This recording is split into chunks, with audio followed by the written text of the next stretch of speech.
Search engine optimisation নিয়ে theoretical class, এটা সবাই মনোযোগ দিয়ে শোনার চেষ্টা করবেন।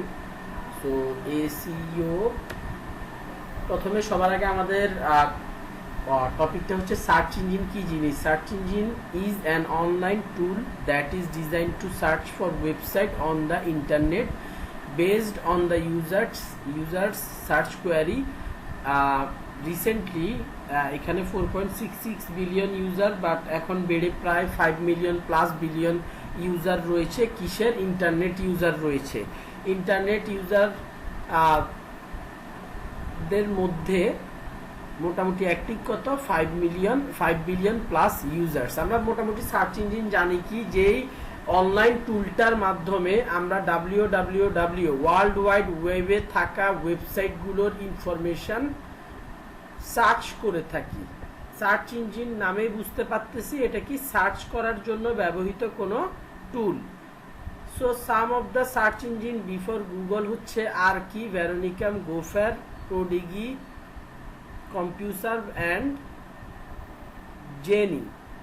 গুগলস প্রিডিসেসর হচ্ছে ব্যাকরাব। আচ্ছা, গুগলের নামটা আমার এই এই জিনিসগুলো একবার মুখস্থ করছিলাম বহু আগে, এখন মোটামুটি ভোলার পথে। 1995 থেকে 97 এর মধ্যে, না 94তে খুব সম্ভবত, গুগলের প্রথম যখন এই আপনার ল্যারি পেজ আর সার্জে ব্রিন, এই দুইজনই গুগলের প্রতিষ্ঠাতা।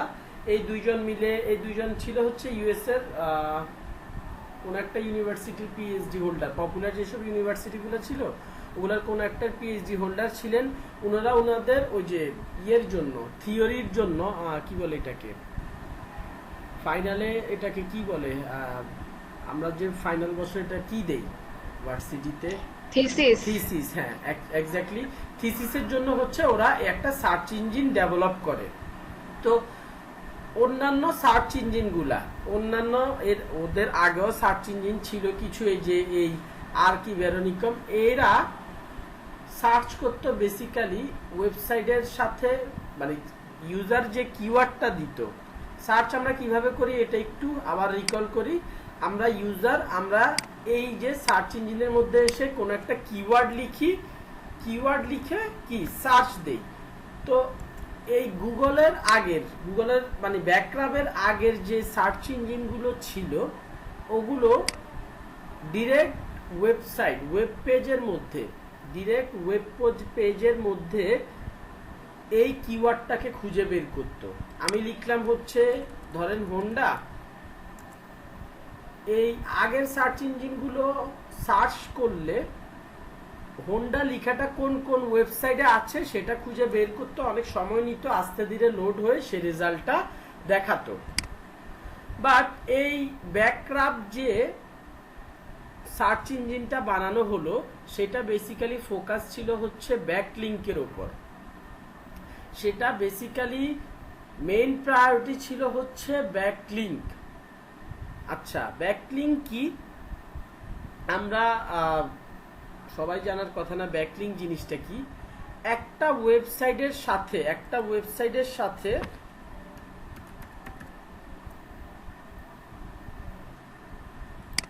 এইটা একটা ওয়েবসাইট, এটা একটা ওয়েবসাইট।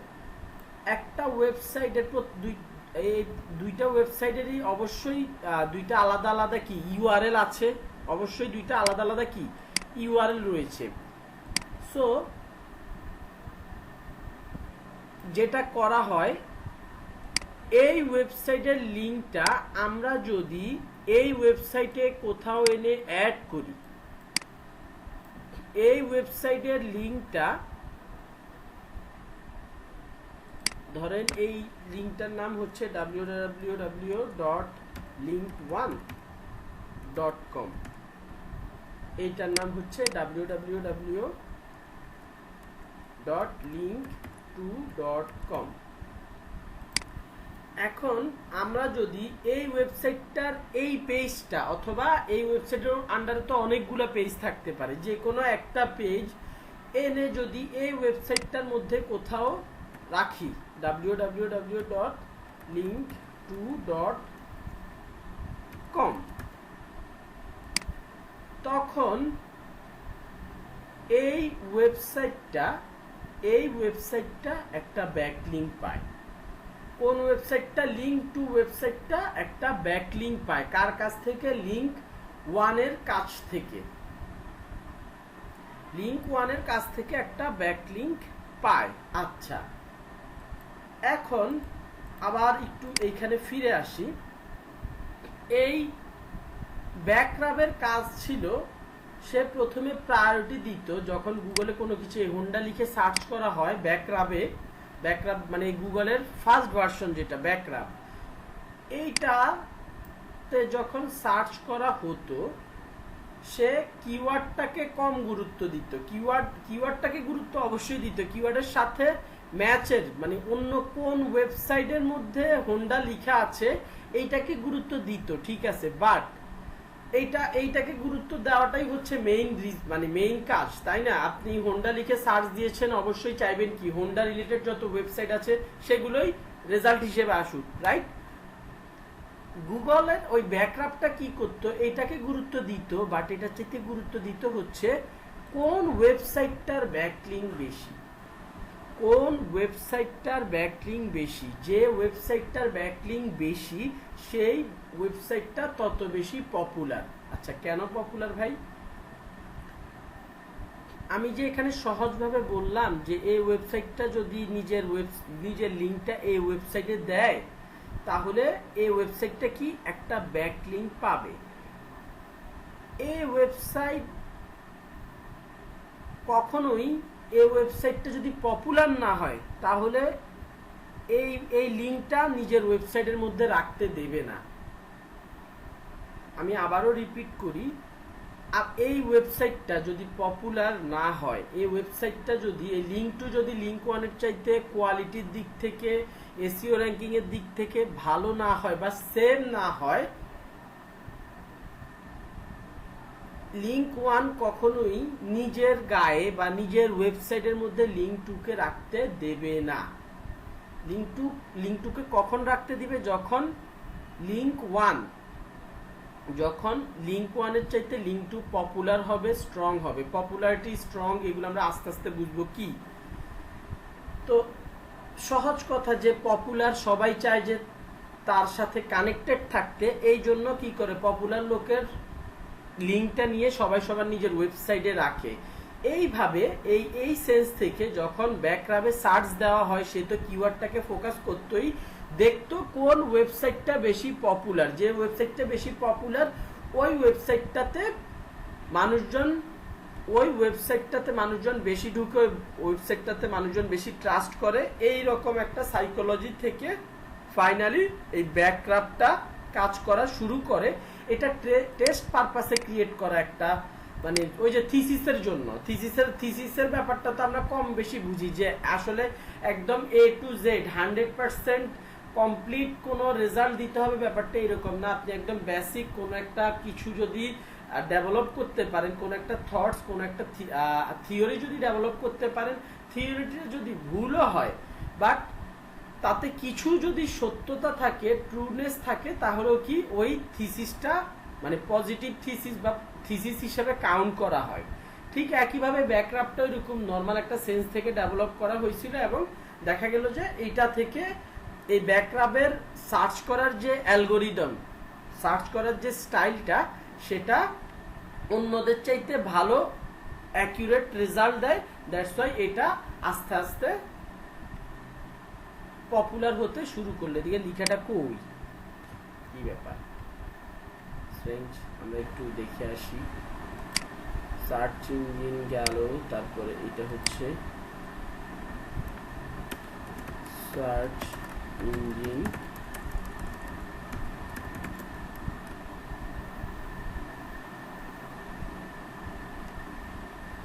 মেথডোলজি দিতে পারি।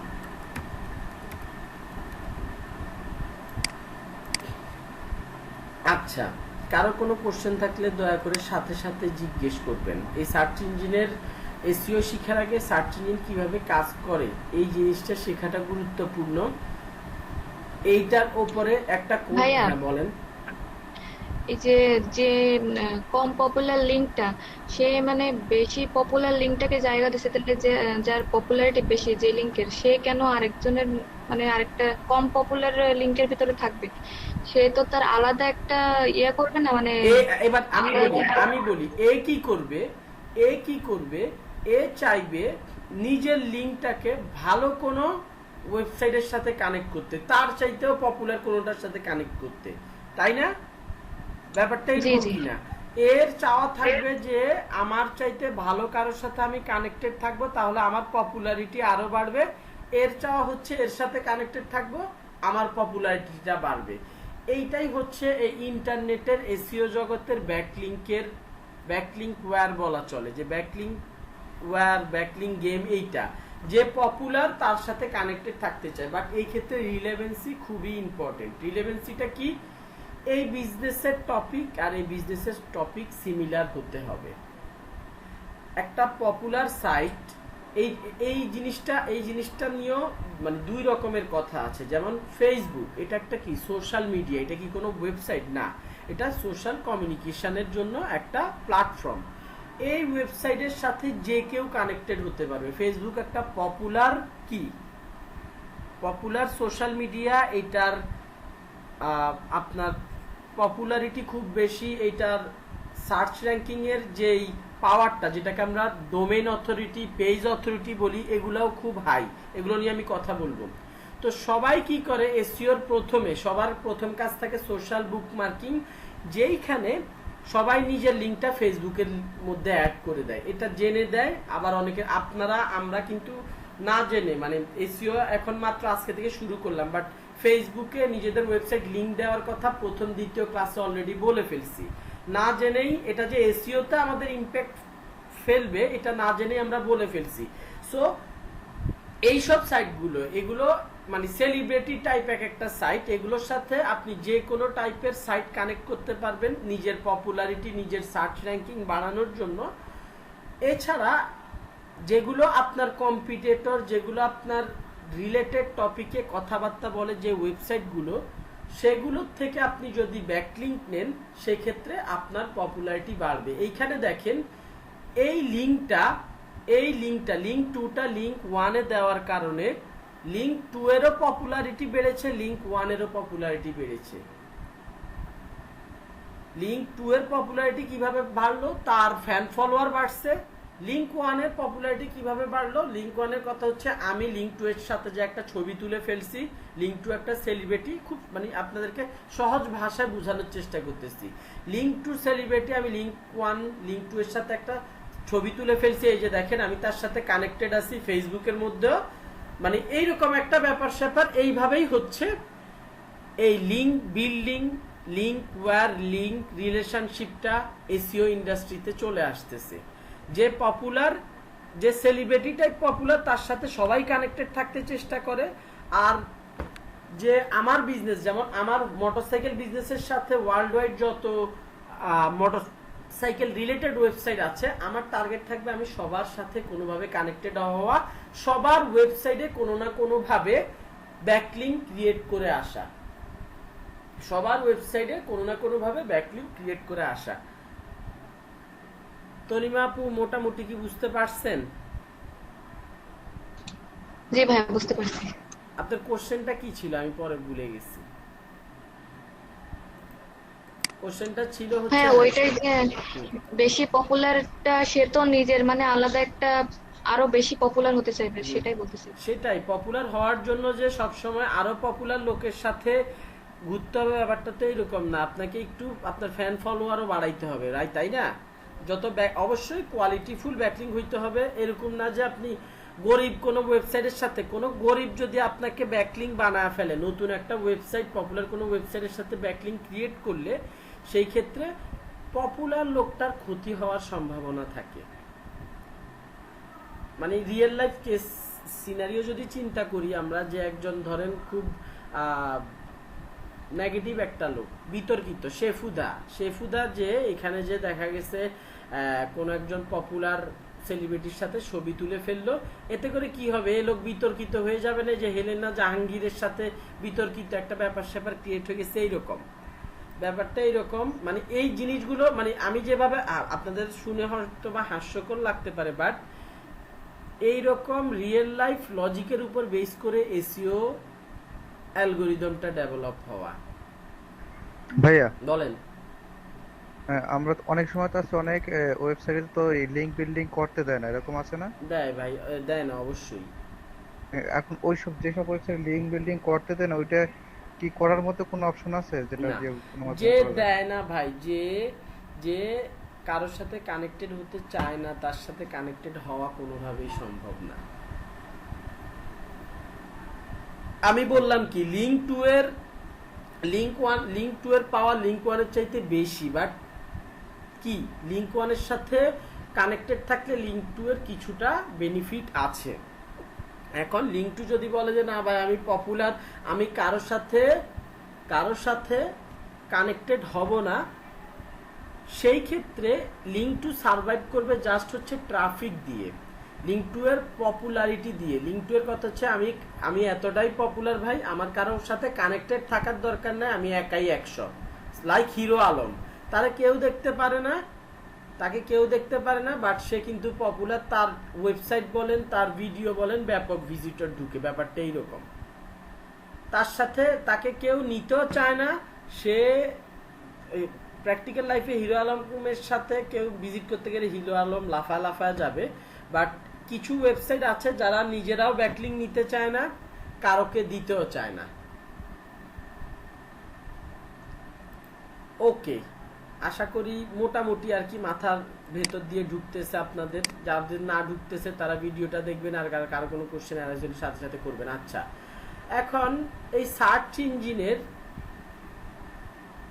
কাজ করার বা সার্চ ইঞ্জিনে সার্চ দেওয়ার মেথডটা কি সেইটা এবার একটু বলি, মনোযোগ দিয়ে শুনবেন।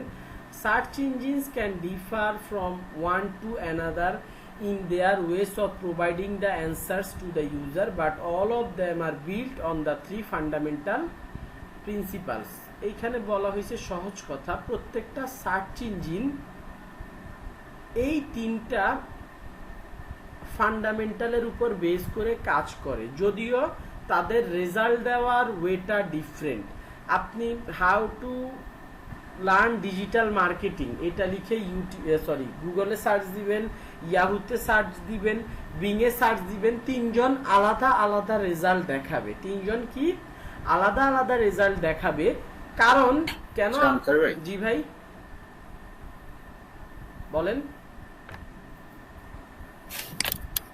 হ্যালো, হ্যাঁ রাত, বলেন ভাই। আমি কি এমন কিছু করতে পারি, লাইক ধরেন একটা ওয়েবসাইট যেটা পপুলার সাইট, ওর কিছু কিওয়ার্ড, হ্যালো হ্যাঁ শুনতেছি তো, মানে আমি যদি পপুলার একটা ওয়েবসাইটের কোনো কিওয়ার্ড যদি আমার নিজের ওয়েবসাইটের মধ্যে আমি ইনকর্পোরেট করে রাখি, এক্ষেত্রে তাকে যখন সার্চ দেওয়া হবে তখন তো আমারটাও হয়তো সাজেশনে 3-4 বা এই ধরনের, এই জিনিসটা কি?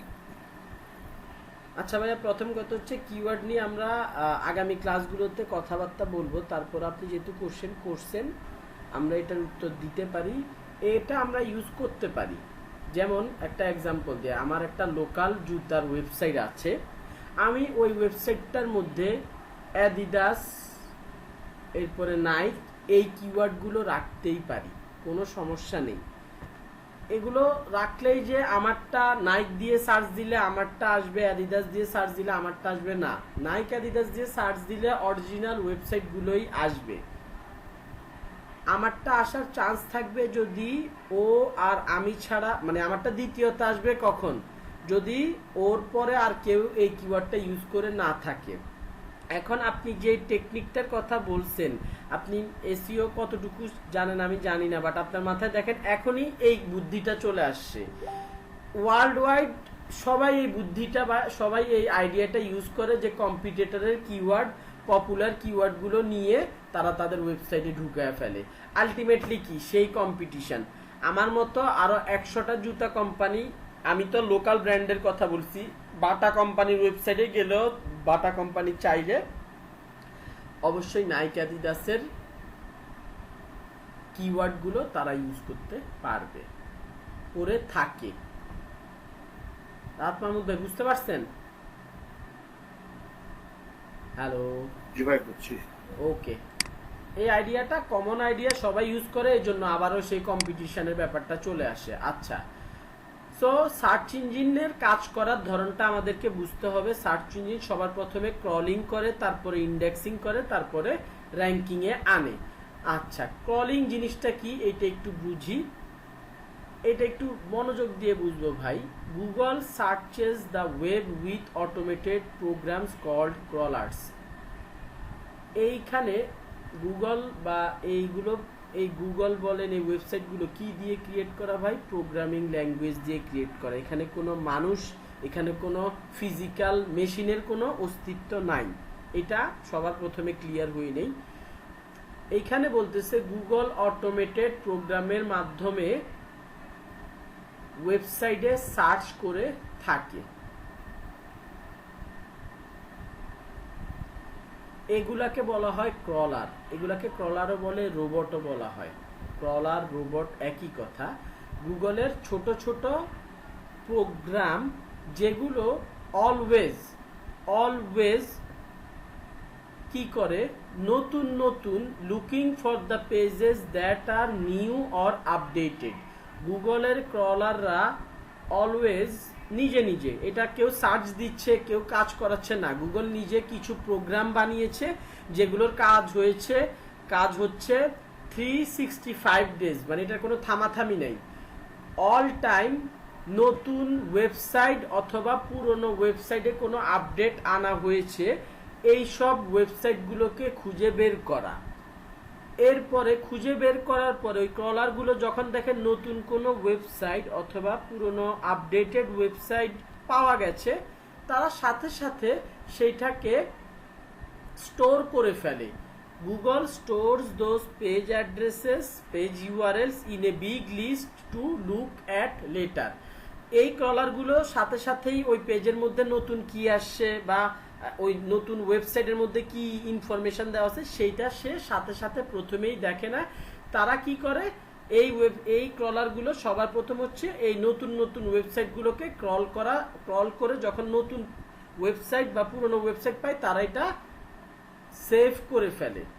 এটা সেভ করে ফেলে পরবর্তীতে দেখানোর জন্য। We find pages by many different methods, but the main method is following links from pages that we already know about. এইটা বেসিক্যালি এতক্ষণ ধরে যে ব্যাকলিংকের কথা বলতেছি সেইটার কথা বলতেছে। We find pages by many different methods, but the main method is following links from pages that are already known about. আচ্ছা, কে এখানে দিল ভাই? ডিউ টু সাম, আচ্ছা যাই হোক, আমরা এখানে ফিরে আসি। এইটা পপুলার, এইটা যেহেতু পপুলার, এই ওয়েবসাইটটা লিঙ্ক টু যেহেতু পপুলার একটা ওয়েবসাইট, সো একে গুগল ভালো মতো চেনে, এই জন্যই পপুলার কেন বলতেছি, একে সার্চ দিলে এই রিলেটেড কোনো, ওর ওয়েবসাইটে রিলেটেড কোনো সার্চ দিলেই কি তাকে পাওয়া যাচ্ছে? একে অনেক মানুষ চিনে কিভাবে? এ অনেক মার্কেটিং করছে, গুগল একে র্যাঙ্কিং দিছে, গুগল একে চেনে, দ্যাটস ওয়াই সে পপুলার। এটা তার পপুলার হওয়ার মেইন রিজন। Okay fine. যখন এই ওয়েবসাইটটার থেকে একটা লিঙ্ক এই ওয়েবসাইটে আসে এবং লিঙ্ক 1 এর সাথে কানেক্টেড হয়ে যায়, লিঙ্ক 1 বললাম যে নতুন ওয়েবসাইট, কানেক্টেড হয়ে যাওয়ার পরে যদি গুগলের ক্রলাররা যখন আসে, যখন গুগলের ক্রলাররা এসে দেখে যে লিঙ্ক 1 লিঙ্ক 2 এর সাথে পপুলার লিঙ্কের সাথে কানেক্টেড, একটা পপুলার লিঙ্কের সাথে লিঙ্ক 1 কানেক্টেড, বা লিঙ্ক 1 এর ওয়েবসাইট একটা পপুলার লিঙ্ক, আমাদের পরিচিত গুগলের ক্রলারদের পরিচিত একটা লিঙ্ক পাওয়া গেছে, তখন সেটার পাওয়ার, এই ওয়েবসাইটটার কোয়ালিটি সম্পর্কে আইডিয়া নেয়। যত বেশি পপুলার ওয়েবসাইটের সাথে এই কানেক্টেড হবে, লিঙ্ক ওয়ান যত কানেক্টেড হবে তত বেশি কি লিঙ্ক ওয়ানের পপুলারিটি বাড়তে থাকবে, লিঙ্ক ওয়ানকে গুগল আস্তে আস্তে প্রায়োরিটি দিতে থাকবে, লিঙ্ক ওয়ানও এদের মতো পপুলার হতে থাকবে। এই হচ্ছে সহজ ব্যাকলিঙ্ক বোঝার ওয়ে। সো এইখানে এই কথাগুলাই বলা হয়েছে যে গুগল প্রথমে কি করে, গুগলের ক্রলার আছে, ক্রলার এগুলো কোনো ফিজিক্যাল রোবট না, এগুলো হচ্ছে অটোমেটেড প্রোগ্রাম। এরা সব সময় www world wide web, world wide web কি, যেখানের মধ্যে ওয়ার্ল্ডের সকল ওয়েবসাইটগুলো লাইভ থাকে, যেখানে সব ধরেন এই দুনিয়ার যত ওয়েবসাইট আছে তাদের বাসা হচ্ছে ওয়ার্ল্ড ওয়াইড ওয়েব। গুগল ওই ওয়ার্ল্ড ওয়াইড ওয়েবের মধ্যে অলওয়েজ খুঁজতে থাকে নতুন অথবা আপডেটেড ওয়েবসাইটগুলো। সে যদি নতুন অথবা পুরনো আপডেটেড ওয়েবসাইট পেয়ে যায়, সে তার একটা লিস্টের মধ্যে নিয়ে নেয় পরবর্তীতে এটা নিয়ে পড়াশোনা করার জন্য। কেন পড়াশোনা করে সেটা একটু পরে বলতেছি। We find pages by many different methods, আমরা বিভিন্নভাবে পেজগুলো, এই যে ক্রলারের কথা যে বললাম, ক্রলার বলতেছে যে আমি সহজ তাড়াতাড়ি লিঙ্ক কখন খুঁজে পাই, যখন কোনো পপুলার ওয়েবসাইটের মধ্য থেকে, আমি একটু আগে যে কথাটা বলছি একটু কারেকশন করি, গুগল সবচেয়ে বেশি সময় দেয় হচ্ছে পপুলার ওয়েবসাইটগুলোতে। পপুলার ওয়েবসাইটগুলোর প্রতি গুগলের একটা প্রায়োরিটি থাকে, গুগলের ক্রলাররা বেশি সময় দেয় হচ্ছে এই ওয়েবসাইটগুলোতে। ওকে, এখন যখন এই ওয়েবসাইটটার মধ্যে পপুলার কোনো ওয়েবসাইটের লিঙ্ক পেয়ে যায়, ক্রলার কি বুঝে নেয় যে না, এটার সাথে এটা যেহেতু কানেক্টেড আছে, তার মানে কি এইটা কোনো আজে বাজে পেজ হবে না, আমরা এই পেজটাকে সেভ করে ফেলি। এই পেজটাকে সে নিয়ে নেয়, এই পেজটাকে সে কানেক্ট করে ফেলে, এই পেজটাকে সে নিয়ে সেভ করে পরবর্তীতে পড়াশোনার জন্য রেখে দেয়। তো বলতেছে যদি এরকম লিঙ্ক না থাকতো, পপুলার ওয়েবসাইটের সাথে যদি কানেক্টেড না থাকে, তাহলে গুগলের ক্রলাররা খুঁজে পেতে সময় লাগে। গুগলের ক্রলাররা যদি দেখে যে পপুলার কারোর সাথে কানেক্টেড থাকলে গুগল তাকে চেনার সম্ভাবনা বেশি, সহজে চিনে ফেলে, তাড়াতাড়ি চিনে ফেলতে পারবে লিঙ্ক ওয়ানকে। যদি এই কানেকশনটা না থাকতো তাহলে তাড়াতাড়ি চেনা সম্ভব না, সময় লাগবে। গুগলের ক্রলাররা ওই যে ওয়েবের মধ্যে যে খুঁজতে থাকে, একটু আগে যে বললাম যে www এইটা হচ্ছে কি ওয়ার্ল্ডের যত ওয়েবসাইট আছে সবগুলোর বাসা, এই বাসার মধ্যে নতুন একটা বাসা হলে খুঁজে বের করাটা টাফ ক্রলারের জন্য। কোনটা সুবিধা, যদি দেখে যে পুরনো কোনো বাসার সাথে নতুন বাসাটা কানেক্টেড আছে, তখন তার পক্ষে খুঁজে বের করাটা ইজি। ওকে, সো এইখানে সেই কথাটা বলতেছে যে we find pages by different methods, আমরা বিভিন্নভাবে এই নতুন নতুন পেজগুলোকে আমরা খুঁজে বের করি, বাট মেইন মেথড হচ্ছে লিঙ্ক ফলো করা, যেগুলোকে আমরা অলরেডি চিনি, that we already know about, যেগুলোকে আমরা অলরেডি চিনি সেগুলোর সাথে কানেক্টেড পেজগুলোকে আমরা সহজে খুঁজে বের করতে পারি। এটাই হচ্ছে ক্রলারের কাজ। ক্রলারের কাজটাকে বেসিক্যালি ক্রলিং বলা হয়।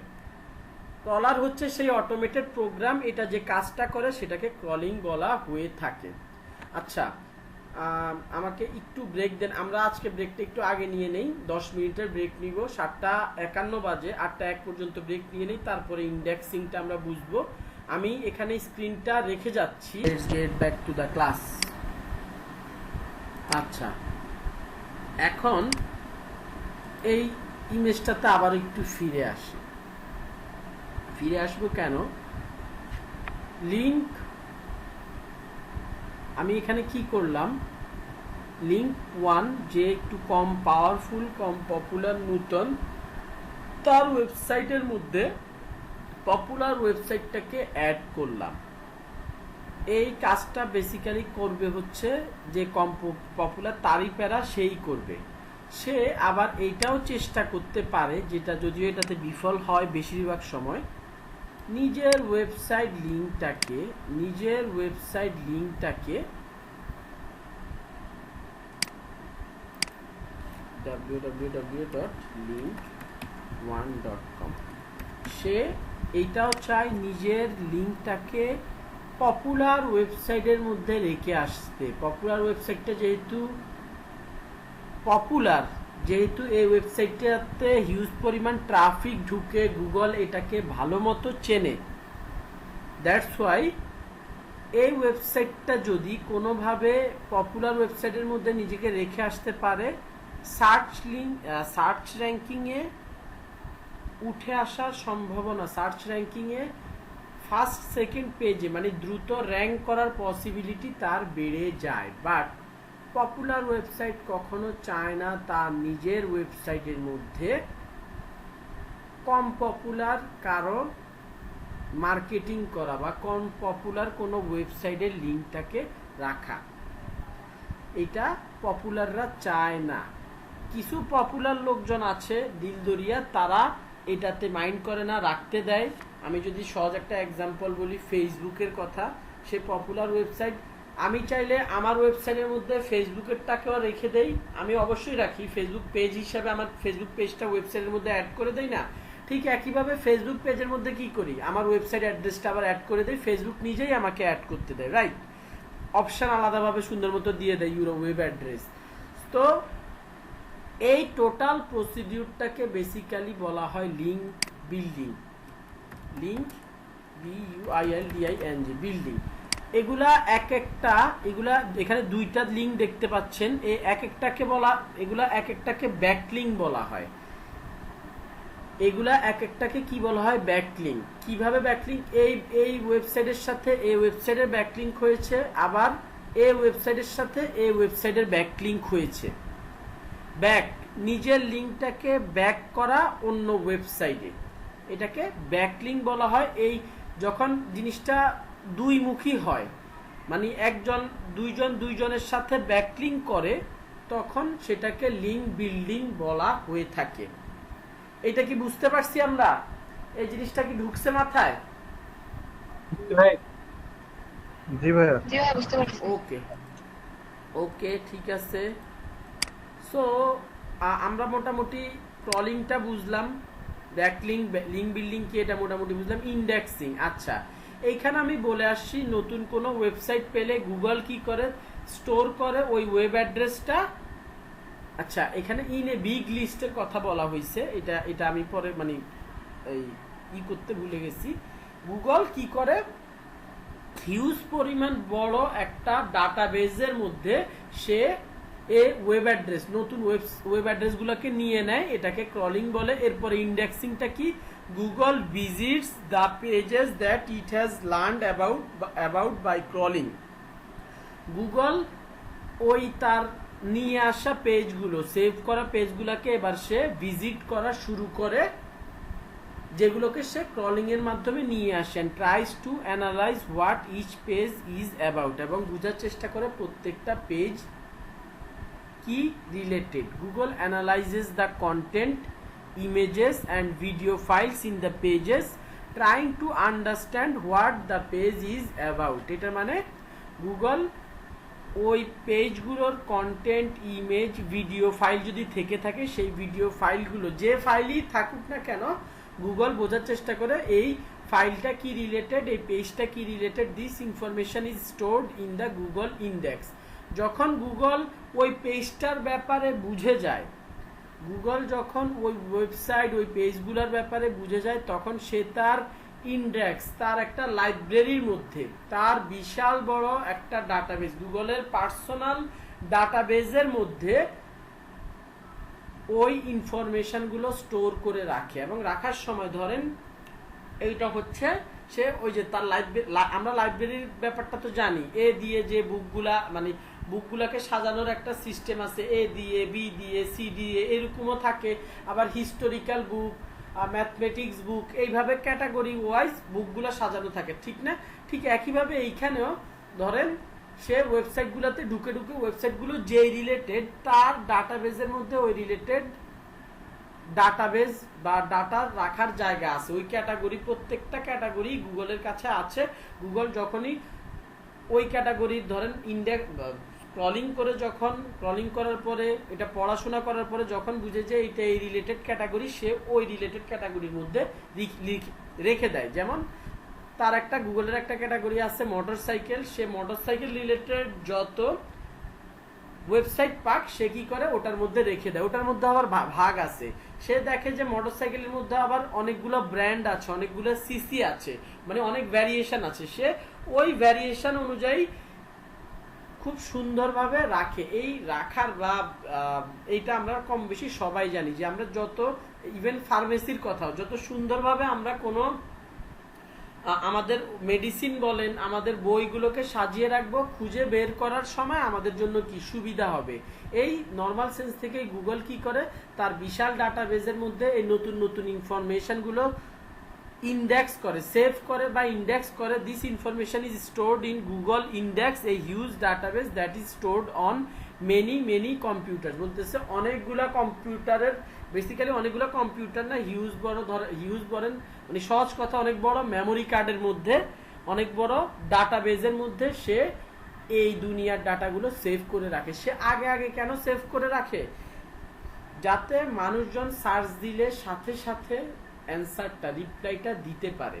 গুগল যদি আগে থেকে কোনো ওয়েবসাইটে, যে আমি বলছি যে গুগলের এই ক্রলাররা রাত দিন 24 ঘন্টা 365 দিনই কি করে, সার্চ করতে থাকে নতুন ওয়েবসাইটের জন্য। এই সার্চ করার কারণটা হচ্ছে গুগল জানে যে কোনো সময় মানুষ আমাকে এই রিলেটেড কোশ্চেন করতে পারে। আমি যদি নিজে জেনে না থাকি, আমার কাছে নিজের কাছে যদি তথ্যটা আগে থেকে না থাকে, আমাকে কি করতে হবে, ওয়ার্ল্ড ওয়াইড ওয়েব www যেতে হবে, সেখানে যে আমাকে খুঁজে বের করে এনে অ্যান্সার দিতে হবে। এর চাইতে আমি ওখান থেকে খুঁজে বের করে আমার ডাটাবেজে রাখি, মানুষ যাতে সার্চ করলে আমি দ্রুত রেজাল্টটা দেখাতে পারি। বেসিক্যালি এটাকেই ইন্ডেক্সিং বলে। কেউ কিছু জিজ্ঞেস করবেন, বলেন। না, আমার একটা কোশ্চেন ছিল, সেটা হচ্ছে আমরা ক্রলিং দেখলাম, তারপর হচ্ছে ইন্ডেক্সিং দেখলাম। এখন ক্রলিং যেটা আমি যেটা বুঝি আর কি, সেটা হচ্ছে ভার্সিটিতে আমরা যেটা করছি W3 স্কুল টিউটোরিয়ালস পয়েন্ট, এগুলো আমাদের ভার্সিটির একটা ক্রলার ছিল, ওয়েব ক্রলার ছিল, ওটা দিয়ে নামায়ে পুরো ফাইলটা নিয়ে এসে জাস্ট অফলাইনে আমরা দেখতে পারতাম। আর থিসিস প্রজেক্টে যখন NLP মানে আমাদের যখন পিপিলিকা নিয়ে কাজ হচ্ছিল, সার্চ ইঞ্জিন পিপিলিকা নিয়ে কাজ হচ্ছিল, তখন আমরা যেটা করছি, আমার একটা 3-2 থেকে প্রজেক্ট ছিল, 3 বছর কাজ করছি। 3-2 থেকে প্রজেক্ট ছিল যে আমি প্রথমে কাজ করছি হচ্ছে ডাটা সেট বানানো। ওই সময় আমি হচ্ছে বিভিন্ন বাংলা ওয়েবসাইট ক্রল করতাম, ক্রল করে ওর ডাটা বাংলা ওয়ার্ডগুলো, ইউনিক ওয়ার্ডগুলো নিতাম। এরপরে বাংলা ওয়ার্ডগুলার গঠন দেখে দেখে আমি কোড লিখতাম যে এই ওয়ার্ডটা কিভাবে আসতেছে একটা করে। এখন আমি এটা তো ক্রলিং এর কাজ। এখন এরপর হচ্ছে ইন্ডেক্সিং এর যেটা হচ্ছে, ইন্ডেক্সিং এর কাজ হচ্ছে আমি যখন ডাটাটা স্টোর করতেছি, ওখানে ট্রি আছে, হ্যাশ ম্যাপ আছে, অনেক ধরনের অ্যালগরিদম ইউজ হয়। ওই অ্যালগরিদম গুলো ইউজ হয় যে আমি এখানে একটা জিনিস ডাটা কিভাবে রাখতেছি। এখন আমি যখন এসইও করবো বা এই কাজগুলো, আমি আমার ওয়েবসাইট নিয়ে এসইও করার সময় ইন্ডেক্সিং বা ক্রলিং জিনিসটা, আমি তো ফ্রি ক্রলার পাচ্ছি না যে পুরো ওয়েবসাইট নামায় নিয়ে ফেলতে পারবো। এই ধরনের আমার কোনো ফ্যাসিলিটিস এখন পর্যন্ত মনে হয় না, খুব কমই আছে কিনা, ম্যাক্সিমামে হয়তো পেইড। ওটা ক্যাম্পাসের একটা ছিল, সেটা আমরা তখন ইউজ করছি ফ্যাসিলিটিস, কিন্তু এখন তো আমাদের কাছে সেটা নাই। এখন আমি কিভাবে আমি এসইও করার সময় ক্রলিং করব, আবার ইন্ডেক্সিংটা আমার কি কাজে লাগবে এসইও ক্ষেত্রে, আমি সেই জিনিসটা ধরতে পারছি না। যে আমি ইন্ডেক্সিং মানে তো বুঝতেছি যে আমি গুগল তো তার নিজে অটোমেটিক ক্রলার দিয়ে সে আমার ওয়েবসাইটের পুরো ডাটাটা নিচ্ছে, ওই ডাটা থেকে সে মেটা ডাটা জেনারেট করে ওইগুলোকে একটা ইন্ডেক্সিং করে হ্যাশ ম্যাপের মতো অ্যালগরিদম দিয়ে ওটাকে সাজায় রাখতেছে যে যেটাই সার্চ করবে না কেন ওটা যাতে সার্চিং রেজাল্টটা খুব ফাস্ট হয়। আমি আসলে এসইওর মধ্যে এই জিনিসটা কিভাবে করতে পারি, মানে ইমপ্লিমেন্ট কিভাবে করব? ভাই সবই তো আপনি বলে দিয়েছেন, মানে আপনি এখানের মধ্যে যতজন আছে সবার চাইতে ভালো বুঝছেন। কথা কি বুঝতে পারছেন যে একটা ওয়েবসাইটকে যত দ্রুত চেনানো যাবে, গুগল যত দ্রুত চিনবে, সেটাকে আমরা তত দ্রুত র্যাঙ্কিং করাইতে পারবো। এখন ক্রলারের কথা যেটা বললেন যে ভাই ক্রলার তো ওই সময় ক্রলিং পিপিলিকা বানানোর সময় ক্রলিং আমি করছিলাম, এখন গুগল করবে। গুগলের ক্রলারের উপর তো আমার কন্ট্রোল নাই, বাট গুগলের ক্রলারের কাছে আমরা আমাদের ওয়েবসাইটটাকে সাবমিট করতে পারি গুগলের সার্চ কনসোলের মাধ্যমে।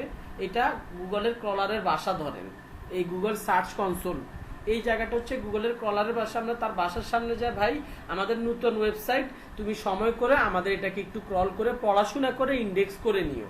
এইভাবে সাবমিট করি, কিছুদিন সময় নেয়, খুব দ্রুত সে এটা ক্রল করে আমাদেরকে মোটামুটি আমাদের ওয়েবসাইটগুলোকে সে তার ইন্ডেক্সে ডাটাবেজের মধ্যে রেখে দেয়। এরপরে মানুষজন যখন সার্চ দেয় আমাদের ওয়েবসাইটটাকে রেজাল্ট হিসেবে শো করে। আচ্ছা আচ্ছা, এই জিনিসটাই আমার জানা ছিল না, যে আমি যে অটোমেটিকলি গুগল সাবমিট করতে পারি, গুগল নিজে ক্রলিং করে ইন্ডেক্সিং করে। আমি বলি আমরা নিজেরা করতে পারি, এটাতে গুগল দ্রুত আমাদেরকে চিনে ফেলতে পারে। যেহেতু যে বললাম ক্রলারের বাসায় যে কাজটা করে আসবো, আমরা যে বলে আসবো যে আমাদের ওয়েবসাইট তুমি চেক করে দাও। আর যদি না করি, কেউ আছে যে এটা করলো না, তখন এতক্ষণ ধরে যেই কথাটা বলতেছি, গুগলের ক্রলাররা নিজে নিজে ওয়ার্ল্ড ওয়াইড ওয়েবের মধ্যে খুঁজবে, একটু সময় লাগবে।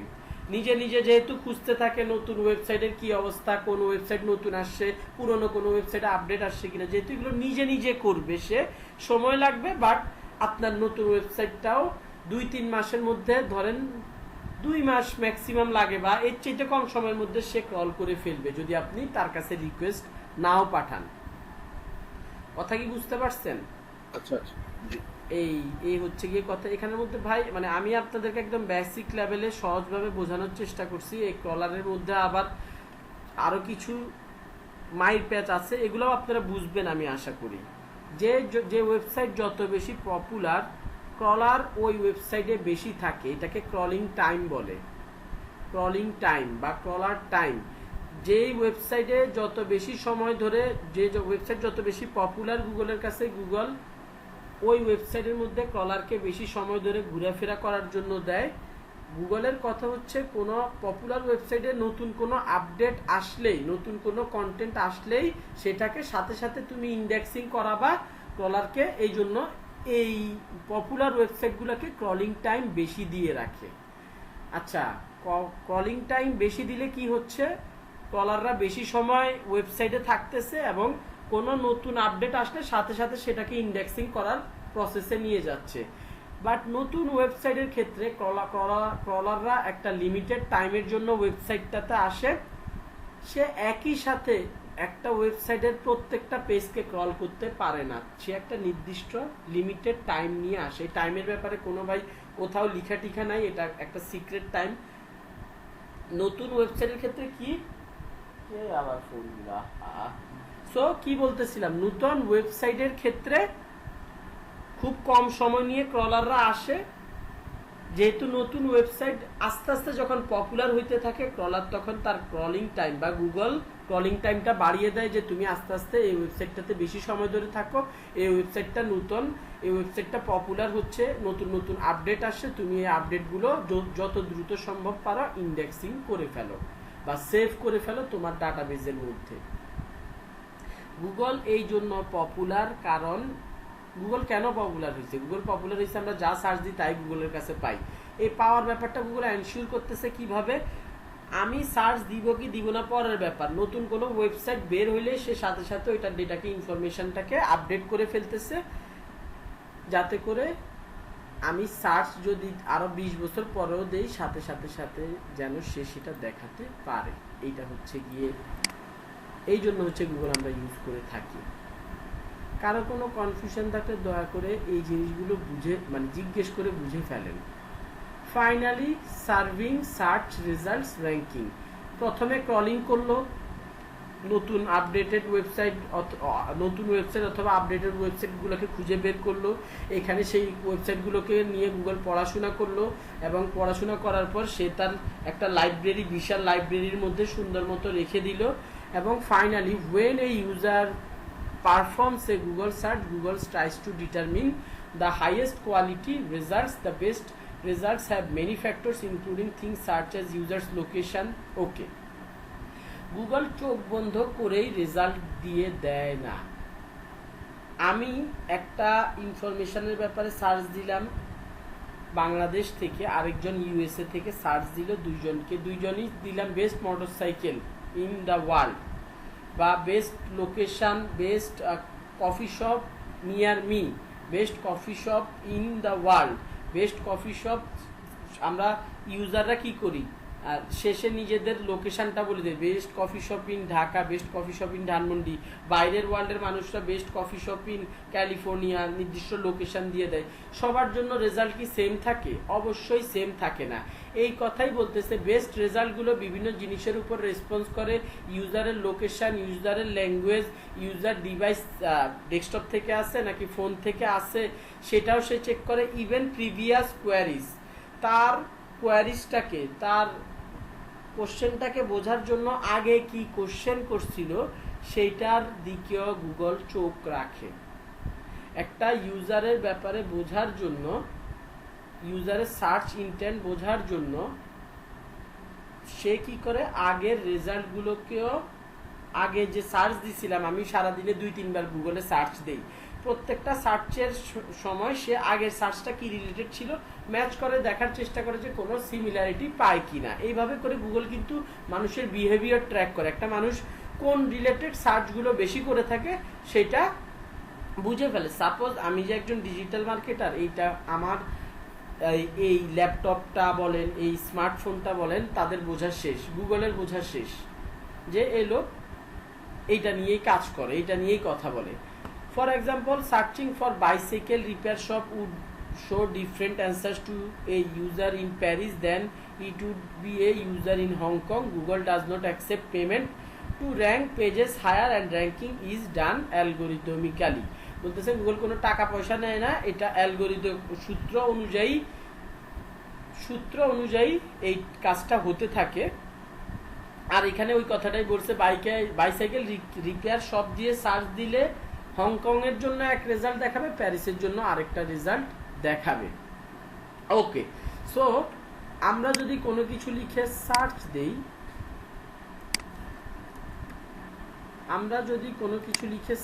দেই, হোন্ডা লিখে সার্চ দিলাম, এখানে সবগুলা অর্গানিক রেজাল্ট দেখাচ্ছে। এখানে আমার একটা টুল আছে, টুলটার নাম হচ্ছে এসইও কোয়াক।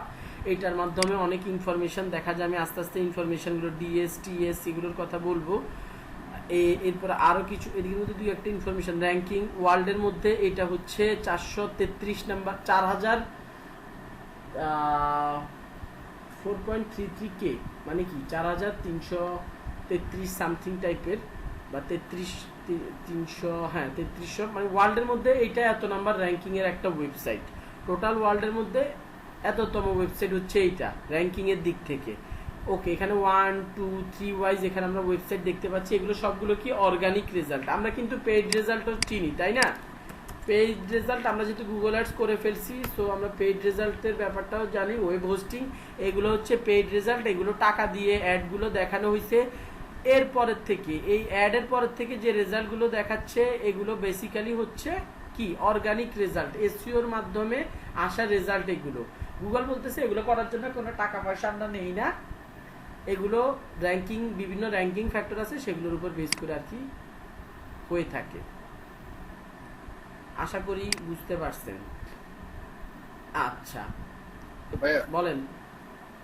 আচ্ছা, আমরা মনে করেন যেহেতু গুগল আমাদেরকে হচ্ছে লোকেশন ওয়াইজ সাজেশন দেখায়, আমরা যখন সার্চ ইঞ্জিনে সার্চ করি সে হচ্ছে লোকেশন ওয়াইজ হচ্ছে আমাদেরকে সাজেশন গুলো দেখায়।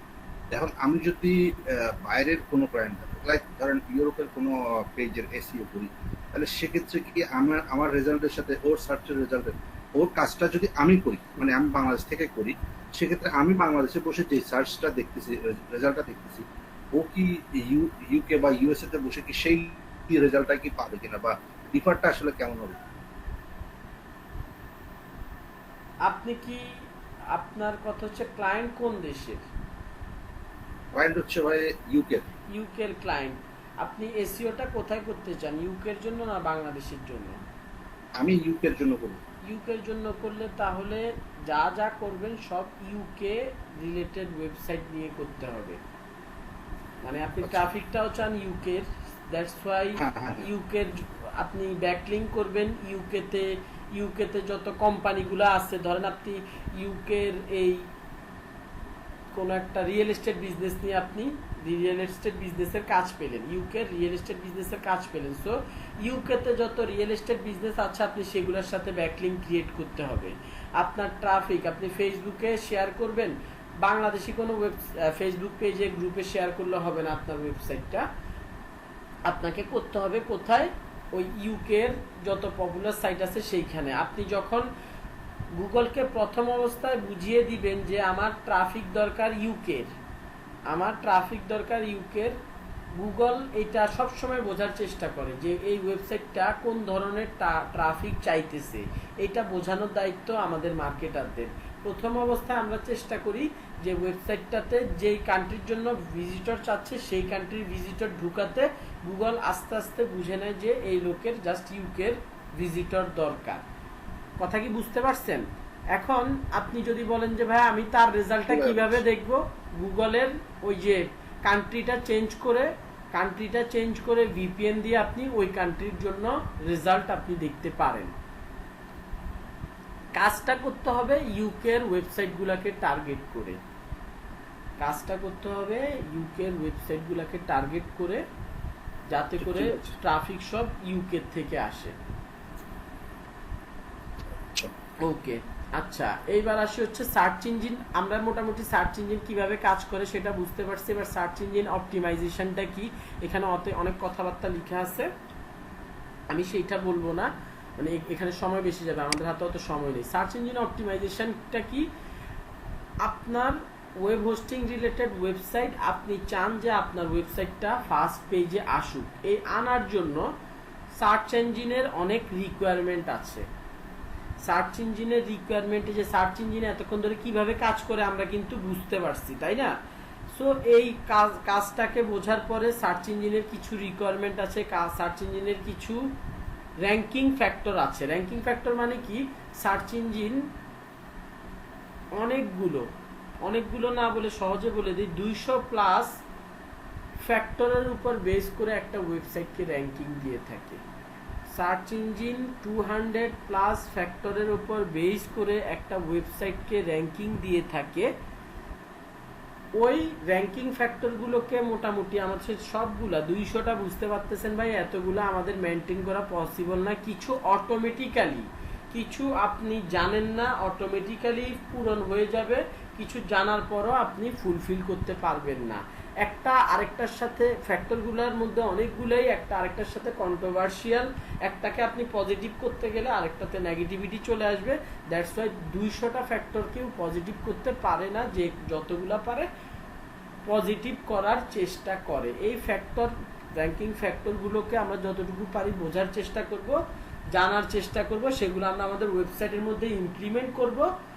তাহলেই গুগলে আমরা search engine optimised website create করতে পারবো, বা আমাদের ওয়েবসাইটটাকে সার্চ ইঞ্জিন ফ্রেন্ডলি ওয়েবসাইট হিসেবে আমরা বলতে পারবো যে আমাদের ওয়েবসাইটটার এসইও করা হয়েছে। কেন, কিভাবে এসইও করা হয়েছে? এসইও সার্চ ইঞ্জিন অপটিমাইজেশনের যে র্যাঙ্কিং ফ্যাক্টরগুলো আছে আমরা সেগুলো মেনে এই ওয়েবসাইটটার যাবতীয় সেট আপ করেছি। দ্যাটস ওয়াই এটাকে আমরা সার্চ ইঞ্জিন ফ্রেন্ডলি ওয়েবসাইট বলতেছি। That's it. এখানে বলা হয়েছে সবার প্রথমে আপনাকে কোয়ালিটি, একটু আগে এই যে ভাইয়া যে জিজ্ঞেস করলো যে আমি ইউকে ট্রাফিকের জন্য কি করব, ইউকেতে র্যাঙ্ক করাতে চালে, সবার আগে ভাই আপনাকে ট্রাফিকের দিকে মনোযোগ দিতে হবে, কোয়ালিটি ট্রাফিক। আপনি ইউকেতে এত ফোন দিতেছে, আপনি ইউকেতে কোয়ালিটি ট্রাফিক, ওকে, আপনি ইউকের মানুষজনকে ঢুকাইতে চাইতেছেন ইউকের গুগলে। প্রত্যেকটা কান্ট্রির কিন্তু গুগল ডিফারেন্ট, এটা কিন্তু আমরা জানি। বাংলাদেশের গুগলের রেজাল্ট একরকম দেখাবে, আবার এটাকে কি বলে, ইউকের গুগলের রেজাল্ট আরেক রকম দেখাবে। ওদের কান্ট্রি ভেদে অ্যালগোরিদম, সার্চ করার অ্যালগোরিদমটাও ডিফারেন্ট। তো যাই হোক, এই যে কোয়ালিটি অফ ট্রাফিক যেটা আমি মিন করতেছি, যে আপনি ইউকের জন্য ট্রাফিক যদি জন্য র্যাঙ্ক করাতে চান, প্রথম অবস্থায় গুগলকে কোয়ালিটি ট্রাফিক দিতে হবে। কোয়ালিটি ট্রাফিক বলতে কি, এমন সব ট্রাফিক আপনি ইউকের জন্য করতে চাইতেছেন, সবার প্রথমে ইউকের ট্রাফিক হইতে হবে, এবং ট্রাফিকগুলো ঢুকে যাতে আপনার ওয়েবসাইটে থাকে, আপনার ওয়েবসাইটে নিয়ে পড়াশোনা করে, ওয়েবসাইটে স্টে করে, তাহলে গুগল বুঝে নিবে এটা আপনার কোয়ালিটি ট্রাফিক হলো। গুগল বুঝে নিবে এটা কোয়ালিটি ট্রাফিক হলো। এরপর হচ্ছে quantity of traffic. Once you have the right people clicking through from those search engines result pages more traffic is better. Finally বলতেছে তোমার যখন কোয়ালিটি ট্রাফিক আসা শুরু করবে তখন কোয়ান্টিটির দিকে তুমি ফোকাস করিও। ওকে ফাইন, এইবার আমরা পার্টস অফ এসইও নিয়ে জানতেছি। পার্টস অফ এসইওর পার্ট হচ্ছে কয়টা? টেকনিক্যাল এসইও, কিওয়ার্ড রিসার্চ, এইটার অন পেজ এসইওর একটা পার্ট কিওয়ার্ড রিসার্চ, বাট আমি বাইরে রাখি, কিওয়ার্ড রিসার্চ টোটালি ডিফারেন্ট আমি ধরি। এরপর on page SEO, of page SEO. Technical SEO কি? এগুলো সবগুলো আমরা ডিজিটাল মার্কেটাররা সলভ করতে পারি না, এক্সপার্ট লেভেলের না হলে আমরা সবগুলো সলভ করতে পারি না। টেকনিক্যাল এসইও ফাইন্ডিং এরর্স, ওয়েবসাইটের কোনো প্রবলেম আছে কিনা, ওয়েবসাইটের সাইটের স্ট্রাকচারে কোনো প্রবলেম আছে কিনা, ওয়েবসাইটের স্পিড কোনো স্লো কিনা, ওয়েবসাইটের সিকিউরিটিতে কোনো কম্প্রোমাইজ আছে কিনা, ওয়েবসাইটটা বিভিন্ন ডিভাইস থেকে ঢুকলে ঠিকঠাক মতো কাজ করে কিনা বা ডিভাইস ফ্রেন্ডলি কিনা, এইসব জিনিসগুলো হচ্ছে চেক করা হচ্ছে টেকনিক্যাল এসইওর পার্ট। তারপরে ওয়েবসাইটের কিওয়ার্ড রিসার্চ, কিওয়ার্ড রিসার্চ করার পরে on page SEO. On page SEO basically হচ্ছে আমরা ওয়েবসাইটের ভেতরে ঢুকে করি, ওয়েবসাইটের ব্যাক এন্ডে। আমি কয়েকবার আপনাদের ওই যে কোড টোড বসানোর জন্য, ট্র্যাকিং কোড বসানোর জন্য ওয়েবসাইটের ব্যাক এন্ডে গিয়েছিলাম না, ওইরকম অন পেজ এসইওটা বেসিক্যালি আমাদের ওয়েবসাইটের ব্যাক এন্ডের কাজ, আমরা ব্যাক এন্ডে গিয়ে করব। আর অফ পেজ এসইও এইটা ফ্রন্ট এন্ডের কাজ, এটার জন্য আমাদের ব্যাক এন্ডে ওয়েবসাইটের পেছনে যেতে হবে না। ওই যে আপনাদেরকে ব্যাকলিং বললাম না, যত রকমের ব্যাকলিংকের কাজ আছে সব আমরা অফ পেজ এসইওতে করে থাকি। এগুলো হচ্ছে এসইওর পার্ট। সো আমরা এগুলো আমাদের পুরো এই বাকি যে 9টা ক্লাস আছে এগুলো নিয়ে ইনশাল্লাহ আমরা কিছু টেকনিক্যাল এসইওর কাজ দেখব, কিছু on page SEO, of page SEO, keyword research এগুলো নিয়ে আমরা ইনশাল্লাহ এই বাকি 9টা ক্লাসের মধ্যে দেখব। আচ্ছা, এইটা গেল আমরা মোটামুটি সার্চ ইঞ্জিন কি, সার্চ ইঞ্জিন অপটিমাইজেশনটা কি, সার্চ ইঞ্জিন অপটিমাইজেশনের কি কি পার্ট আছে সেই জিনিসগুলো, ব্যাকলিংক কি, লিঙ্ক বিল্ডিং কি, এগুলো মোটামুটি কভার দিতে পেরেছি। রাইট, এইবার দেখি আমাদের আরো কিছু বাকি রয়ে গেছে, আরো কিছু বাকি রয়ে গেছে। ভাইয়া বলেন। ওই যে ফ্রি হোস্টিং এর যে ওয়েবসাইট গুলো ওইগুলো কি এসইও করা যায়? না বা ফ্রি ওয়েবসাইট নিয়ে আমার কিছু বললেন না, আমার ভালো লাগে না শুনতে। ফ্রি ওয়েবসাইট গুগল ভালো মতো জানে আপনি ফ্রি ওয়েবসাইট চালাইতেছেন। সবার আগে মানে গুগল ওই যে র্যাঙ্কিং ফ্যাক্টরের কথা বলছি না, একটা র্যাঙ্কিং ফ্যাক্টর হইছে যে সহজ ভাষা আপনি টাকা দিয়ে ওয়েবসাইট বানাইছেন কিনা, বুঝতে পারছেন? এইটা একটা র্যাঙ্কিং ফ্যাক্টর। আচ্ছা, হোয়াট ইজ সার্চ ইঞ্জিন, কিভাবে কাজ করে, what is SEO, importance of SEO ভাই আমরা সবাই জানি। আমার ওয়েবসাইটের র্যাঙ্কিং যত আগে থাকবে, যত সামনে থাকবে, তত বেশি ভিজিটর ঢুকবে, ভিজিটর ঢুকার মানে আমার সেল হওয়ার সম্ভাবনা তত বেশি। আচ্ছা, গুগলস অ্যালগোরিদম আর গুগল র্যাঙ্কিং ফ্যাক্টরস। আচ্ছা, গুগল অ্যালগোরিদম কি, র্যাঙ্কিং ফ্যাক্টরও যাব 200 র্যাঙ্কিং ফ্যাক্টর। আগে হচ্ছে গুগলস অ্যালগোরিদমে একটু যাই। গুগলস অ্যালগোরিদম, গুগলের অনেক অ্যালগোরিদম ছিল। অ্যালগোরিদম গুগল ইউজারদের এই সার্চের এগেইনস্টে রেজাল্ট গুলাকে, সার্চ ইঞ্জিন ল্যান্ডে যাই, এটা মোটামুটি ভালো।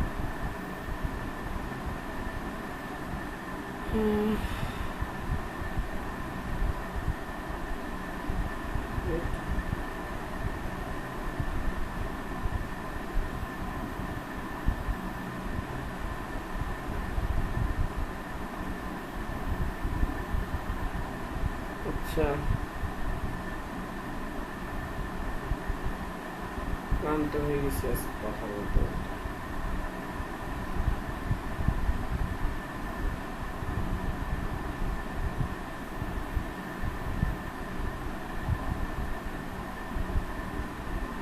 ওকে, আরে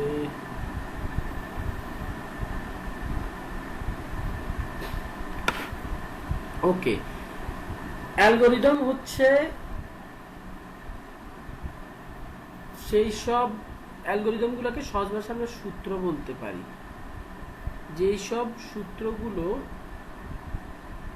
বেসিক্যালি আসে ইউজারদের সার্চের এগেনস্টে যে রেজাল্টগুলোকে দেখানো হয় সেগুলোকে মোর অ্যাকিউরেট, মোর ইউজেবল, মোর হেল্পফুল করার জন্য আমরা মার্কেটাররা সার্চ ইঞ্জিনকে বোকা বানানোর জন্য বা আমাদের ওয়েবসাইটটাকে এসইও করার জন্য, র্যাঙ্কিংয়ে প্রথম দ্বিতীয় পজিশনে আনার জন্য বিভিন্ন সময় মানে একদম এসইওর প্রথম থেকে 2000-এর সার্চ ইঞ্জিন আসছে কবে, এই গুগল আসছে কবে 1997-98, এরপরে 2001-2 থেকে এসইও লাইভ হওয়া শুরু হয়েছে, এসইও নিয়ে মানুষ কাজ করা শুরু করছে।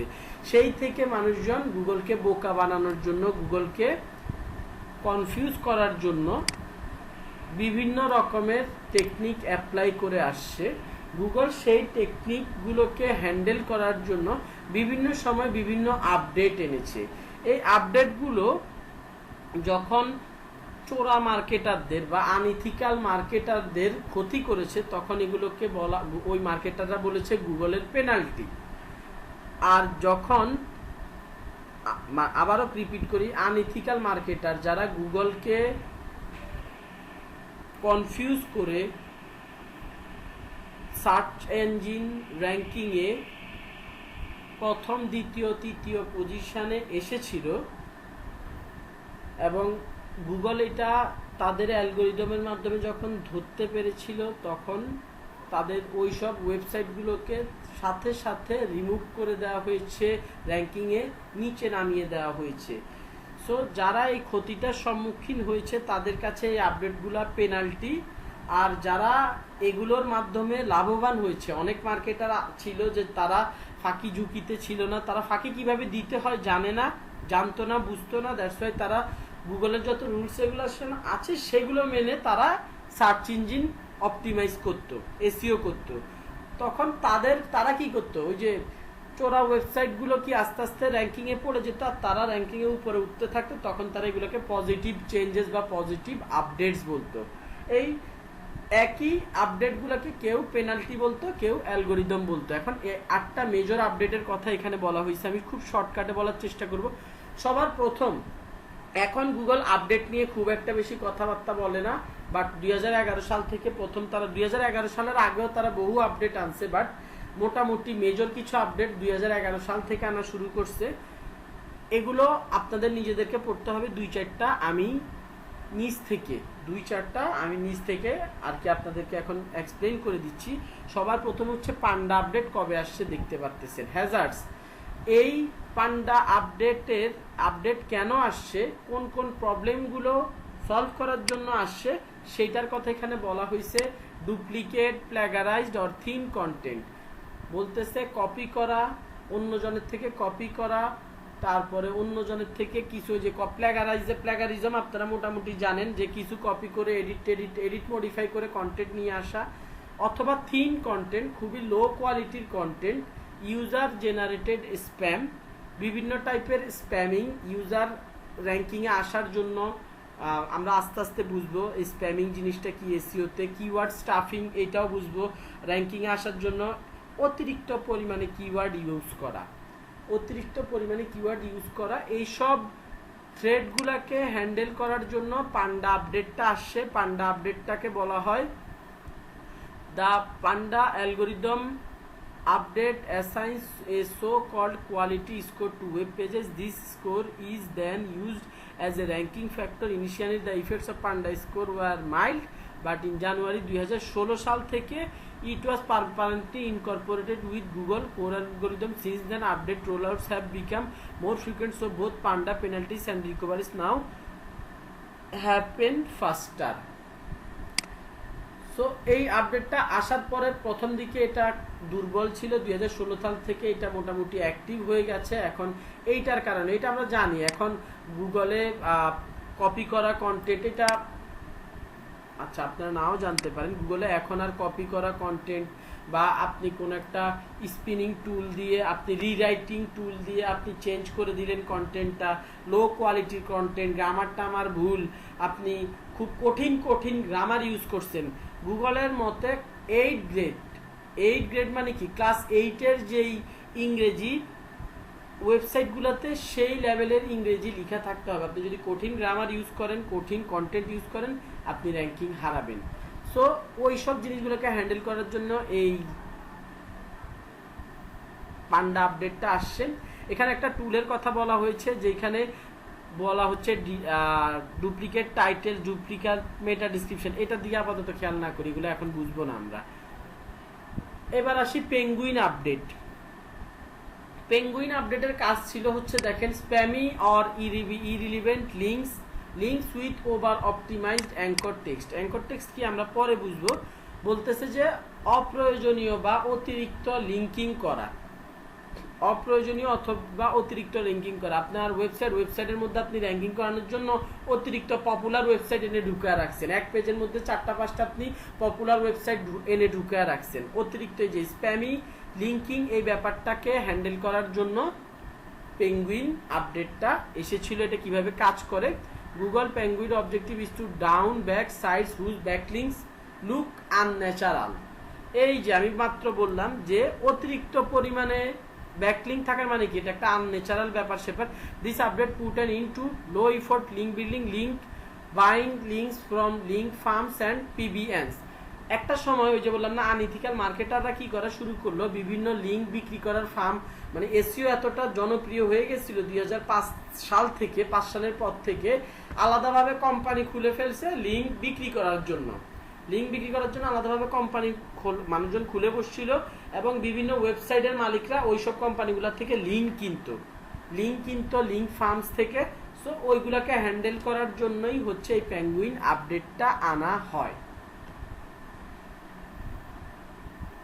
Hummingbird keyword stuffing low quality content,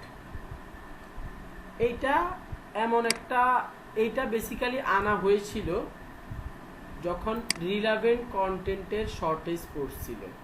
relevant কন্টেন্টের শর্টেজ কি, ইউজার সার্চ দিত কোনো কিছু নিয়ে, যে রেজাল্টগুলো দেখাইতো ওগুলাতে ইউজার খুশি হইতো না। ইউজারের আরে না, আমার তো এই দূর আজ এর একটা সাইটে ঢুকছে, আর এটা কাজের না, এইরকম ইরিলিভেন্ট ওয়েবসাইটগুলোতে ঢুকায় ফেলতো। লো কোয়ালিটি কন্টেন্ট দেখতো যে আরে আমি তো এটা আগের থেকেই জানি, যেটা হেল্পফুল কন্টেন্ট না, লো কোয়ালিটি কন্টেন্টগুলোকে ঢুকায় ফেলতো। এই কারণে হামিংবার্ড আপডেটটা আনছে। এইটার কাজটা কি ছিল, সে কিওয়ার্ডের দিকে ফোকাস কম করত। সে কিওয়ার্ড, যে কিওয়ার্ডটা দিয়ে ইউজার সার্চ দিত, সেই কিওয়ার্ডটার দিকে ফোকাস কম করত। তাহলে কোথায় ফোকাস করত, ওই কিওয়ার্ডের relevant টার্মগুলো, as opposed to the individual terms within the query।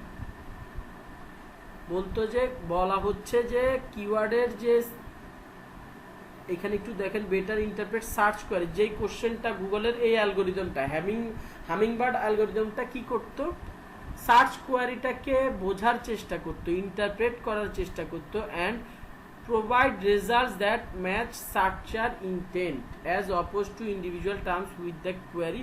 While keywords continue to be important, the Hummingbird algorithm makes it possible for a page to rank for a query even it does not contain the exact words for the searcher entered।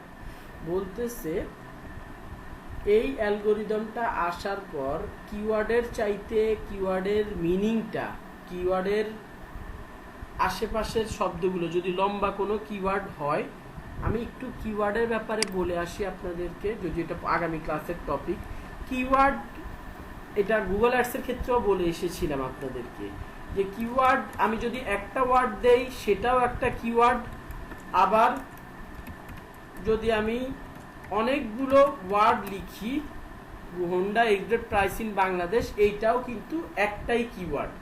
তো এই total কিওয়ার্ডটা দিয়ে এই hummingbird algorithm বোঝার চেষ্টা করতো user actually কি জানতে চাইছে, সেইটার উপর বেস করে সে রেজাল্ট দেখাতো। এখন এইটাতে আবার একটা প্রবলেম দেখা দিল, যে এইটাতে ওই যে মিনিং, ডিপ মিনিং বুঝতে যে কিওয়ার্ডটার মানে তারা এমন একটা সিচুয়েশনে, এই অ্যালগোরিদমটার কারণে রেজাল্টটাতে আবার ইফেক্ট পড়তে শুরু করলো। কেমন, যে কিওয়ার্ডটা দিয়ে সার্চ করছে রেজাল্টে এমন সব রেজাল্টগুলো দেখাতো, এমন সব ওয়েবসাইটগুলো দেখাতো যেসব ওয়েবসাইটের মধ্যে ওই কিওয়ার্ডটা ধারে কাছেও নাই, ওই কিওয়ার্ডটাই নেই। কেন? হামিংবার্ড আপডেটটা চাইতেছিল কিওয়ার্ডটার মিনিং ভালো মতো বুঝে এটার আশেপাশের সার্চ ইনটেন্ট, এটার আশেপাশের আপনার মিনিং দিয়ে বোঝার চেষ্টা করতেছিল, এর আশেপাশের মিনিং বা এটার এই হোন্ডার বা যে কিওয়ার্ডটা দিয়ে সার্চ করা হয়েছে সেটার আপনার হচ্ছে সিনোনিম যেগুলো আছে সেগুলার মিনিং, কিওয়ার্ডটা যদি লম্বা হয়ে থাকে তাহলে প্রত্যেকটা ওয়ার্ডকে নিয়ে নিয়ে সে বুঝে সেটার এগেনস্টে রেজাল্ট দেওয়ার চেষ্টা করতেছিল। এই কারণে মানে একটু বেশি ডিপে গিয়ে রেজাল্ট দেওয়ার চেষ্টা করতেছিল, যে কারণে রিলেভেন্সিটা হারিয়ে ফেলে, সে রিলেভেন্সিটা হারিয়ে ফেলে। This is archived with the help of natural language processing that relies on latent semantic indexing, co-occurring terms and synonyms. এইটার কথাই বলতেছে co-occurring টার্মসটাকে আমি ভুলে গেছি, সিনোনিমসের মাধ্যমে কাজটা করতাম হামিংবার্ড আপডেটটা। যাই হোক, এই অ্যালগোরিদমগুলো জানা মোটামুটি আপনাদের জন্য জরুরি, হালকা পাতলা বুঝতে পারলেই হবে এই অ্যালগোরিদমগুলোর ব্যাপারে। আচ্ছা, হামিংবার্ডটা মোটামুটি বুঝতে পারলেই মানে আমিও 100% আমিও মনে হয় না বুঝাইতে পারছি, এত মানে পেঁচালো জিনিসপত্র অ্যালগোরিদমগুলো। এবার আসি মোবাইল 4 নম্বরে 2015-তে আসে মোবাইলটার কাজ কি আমরা বুঝতে মানে খুব সিম্পল। ওই সময় মোবাইলের ইউজেস বেড়ে যায়, গুগল মোবাইলকে প্রায়োরিটি দিতে থাকে, এই জন্য বললো যে lack of mobile version of the page, poor mobile usability, মানুষজন মোবাইল থেকে ওয়েবসাইটে ঢুকলে ভালো মতো বুঝতে পারতো না, এই জন্য মোবাইলের আপডেট নিয়ে আসে। This and subsequent mobile search update 2018-2020 has shifted to the focus from a desktop to mobile version. হ্যাঁ বলেন, এগুলো কি দরকার আছে না এগুলো? জি স্যার, কারণ কি এখন তো ম্যাক্সিমামই তো মনে করেন যেসব কি বলে টুল বা থিম যেসব ওয়েবসাইট বানানোর জন্য ইউজ হয় ওয়ার্ডপ্রেস, ওগুলো তো সবগুলো তো মোবাইল রেসপন্সিভ। এখন তো আর মোবাইলের ভিজিবিলিটি বা এই জিনিসটা নিয়ে আর নতুন যেসব সাইট আছে ওগুলো নিয়ে সমস্যা তো হয় না। এখন এটা আপনি লিঙ্ক শেয়ার করে দেন, আমরা করে নিই। লিংক শেয়ার করলে আপনারা পড়বেন না, এখন আমি জোর করে সেটা তো পড়বো না। শুনেন, আপনি নিজে ব্যস্ত মানুষ, আপনি পড়বেন না। আপনি যদি মার্কেটার ভাই হতে চান আপনাকে একটু ইতিহাসটা জেনে নিতে হবে, মোটামুটি ফুল ইতিহাস। আমরা যে ছোট থাকতে ভাই এই পলাশির যুদ্ধ পড়ছি, কেন পড়ছি? ইতিহাস বোঝার জন্য। ইসলাম ধর্মের অনেক যুদ্ধ, নবী রাসূল সাল্লাল্লাহু আলাইহি সাল্লামের জীবনের কাহিনী পড়ছি, আমাদের মধ্যে মানে ধর্মের এসব ইতিহাসগুলো পড়ছি আমাদের মধ্যে ধর্মীয় অনুভূতিগুলোকে জাগ্রত রাখার জন্য, রাইট? আমরা সমাজ পড়ছি, ইতিহাস পড়ছি, আমাদের বাংলাদেশ তথা এই ভারতীয় উপমহাদেশ সম্পর্কে জানার জন্য, ওই সেন্সগুলো আমাদের মাইন্ডে রাখার জন্য। মার্কেটার হইছেন, আগে কি হয়েছিল বেসিক জানতে হবে। আমি নিজেও প্রপারলি জানি না, জানার দরকার নেই, বাট বেসিক জানি যে এই সময় এই ঘটনাগুলো ঘটছিল, এবং এগুলো খুব ইন্টারেস্টিং। মোবাইল যখন আসছে, মোবাইল আসার পর গুগল মোবাইলকে র্যাঙ্কিং দেওয়া শুরু করছে, তখন ওয়েবসাইটগুলোর উপর আপনি যে কথা বলছেন যে এখন ওয়ার্ডপ্রেস ওয়েবসাইটগুলো সব মোবাইল ইউজার ফ্রেন্ডলি হয়ে গেছে, সবগুলো হয়ে গেছে, ঠিক আছে, বাট তারপরও বহু ওয়ার্ডপ্রেস থিম আছে যেগুলো এখনো মোবাইলের সাথে কম্পিটিবল না। সো এই আপনি যদি না জানেন যে মোবাইল এরকম একটা আপডেট আছে, গুগল মোবাইলকে গুরুত্ব দেয় বেশি, তাহলে আপনি মানে এই প্রবলেম ধরতে না পারলে সলিউশন পরের কথা, কখনো যদি এরকম প্রবলেমে পড়ে। Okay, how to adjust optimise your pages for mobile search and focus on speed and usability. ওয়েবসাইটের স্পিড বাড়ানোর কথা কিভাবে অ্যাডজাস্ট করতে হবে আপনার, এটার এই যে আপডেট, এটার কারণে এটা কিভাবে কাজ করে, কিভাবে আপডেট করতে হবে সেই ব্যাপারে এখানে কথাবার্তা বলা হয়েছে। র্যাঙ্ক ব্রেইন, এইটা গুগলের হামিংবার্ড যে অ্যালগোরিদম এতক্ষণ একটু আগে বলতেছিলাম সেটারই একটা আপডেট ভার্সন এটা, এই র্যাঙ্ক ব্রেইনটা। এইটা হামিংবার্ডের যে প্রবলেম আছিল, হামিংবার্ড নিজে ইন ডেপথ যে কিওয়ার্ডটা সেটাকে নিয়ে ইন ডেপথ রিসার্চ করতে যে রেজাল্টটা অ্যাকুরেট দিতে পারতো না, বাট এই র্যাঙ্ক ব্রেইন সেই প্রবলেমটা সলভ করে দিল। সে ইনডেপথ এই যে কিওয়ার্ডটা সার্চ দেওয়া হয়েছে সেই কিওয়ার্ডটা ওই ইউজারটা আগে কি দিয়ে সার্চ দিয়েছে, প্রিভিয়াস সার্চ কোয়ারি, তারপরে কিওয়ার্ডগুলো যেই সার্চ রেজাল্টগুলো দেখাচ্ছে সেগুলোর মধ্যে কিওয়ার্ডগুলো কি পরিমাণে আছে, বিভিন্ন ম্যাট্রিক্স বোঝার মতো ক্যালকুলেশন এই র্যাঙ্ক ব্রেইন অ্যালগোরিদমে ছিল, যে কারণে রেজাল্টটা আরেকটু ইমপ্রুভ হলো। এইখানে সেই কথাবার্তাই বলা হয়েছে। মেডিক এটা খুব ইম্পর্টেন্ট একটা আপনার অ্যালগোরিদম, অনেক আপডেট আসে বাট এই আপডেটটা খুব একটা বেশি চেঞ্জ হয় না। কি এই অ্যালগোরিদম হঠাৎ করে দেখা গেল 2016-17 দিকে যে ব্যাপক পরিমাণে লাইফ, হেলথ, সাকসেস আর মানি এই রিলেটেড ওয়েবসাইট ব্যাপক পরিমাণে বানানো শুরু হয়ে গেল। YMYL এইটার ফুল ফর্ম হচ্ছে your money your life, your money your life. এই টাইপের ওয়েবসাইটগুলো কি হেলথ রিলেটেড, তারপরে আর্নিংস রিলেটেড, সাকসেস রিলেটেড, বিভিন্ন টিপস ট্রিক্স রিলেটেড অনেক ওয়েবসাইটগুলো ক্রিয়েট হওয়া শুরু হয়ে গেল, যেসব ওয়েবসাইটগুলো লাইফ অল্টারিং ডিসকাশন, ফিন্যান্স, ল, এডুকেশন নিয়ে কথাবার্তা বলতো। তো এগুলা আসার কারণে দেখা গেল যে এরা নিজের মন মতো করে কন্টেন্ট ওয়েবসাইট বানানোর জন্য নিজের মন মতো করে ব্যাপক পরিমাণে টিপস ট্রিক্স শেয়ার করতো। এইসব ওয়েবসাইটগুলো তখন তাদের জন্য একটা অ্যালগোরিদম আনতো যেটাকে মেডিক অ্যালগোরিদম বলা হয়। এই অ্যালগোরিদমটা বেসিক্যালি একটা সিগন্যালকে ফলো করতো, EAT, এক্সপার্টাইজ, অথরিটি, ট্রাস্ট। তারা এই অ্যালগোরিদমটা এই EAT সিগন্যালটাকে ফলো করতো। এই সিগন্যালটা দিয়ে সে বোঝার চেষ্টা করতো যে ভদ্রলোক যার ওয়েবসাইট এটা, তার এক্সপার্টাইজ কেমন, তার অথরিটি কেমন, তাকে অডিয়েন্স সে ট্রাস্ট দি কিনা, তাকে অডিয়েন্স ট্রাস্ট করে কিনা। এই তিনটা জিনিসের উপর বেস করে র্যাঙ্কিং দেওয়া শুরু করলো। ওই সব ওয়েবসাইটের ব্যাকলিঙ্ক ট্যাগলিঙ্কের দরকার নাই, তারা পার্সোনাল লাইফে মানুষজন তাদেরকে চিনে কিনা, তারা পপুলার কিনা, এই জিনিসগুলো এই মেডিক অ্যালগোরিদমটা বোঝার চেষ্টা করতো। গুগলের পক্ষে একটা লোকেশনে না যে মোটামুটি বোঝা সম্ভব ওই লোকেশনটা ওই মানুষটা পপুলার কিনা। গুগলের পক্ষে ফেসবুকে খুঁজে বের করা সম্ভব ওই মানুষের পেজ আছে কিনা, ইনস্টাগ্রামে খুঁজে বের করা সম্ভব ওই লোকের অ্যাকাউন্ট আছে কিনা, সে কতটা পপুলার, তাকে কি পরিমাণ মানুষ মেসেজ দিচ্ছে, সে কি পরিমাণ রিপ্লাই দিচ্ছে, এই জিনিসগুলো তার ব্যাপারে পজিটিভলি তাকে কেউ মেনশন করতেছে কিনা, এগুলো বের করা কোনো ব্যাপার ছিল না, এখনো না। সো এই অ্যালগোরিদমটা ওই সব ইনফরমেশনগুলো কাজে লাগিয়ে র্যাঙ্কিং দেওয়া শুরু করলো এই YMYL ওয়েবসাইটগুলোকে, যেগুলোতে ফিন্যান্স, ল, এডুকেশন, হেলথ, লাইফস্টাইল, এরপরে এইসব নিয়ে কথাবার্তা বলা হয় আর কি। সো মেডিকেল অ্যালগোরিদমটা আশা করি বুঝতে পারছি।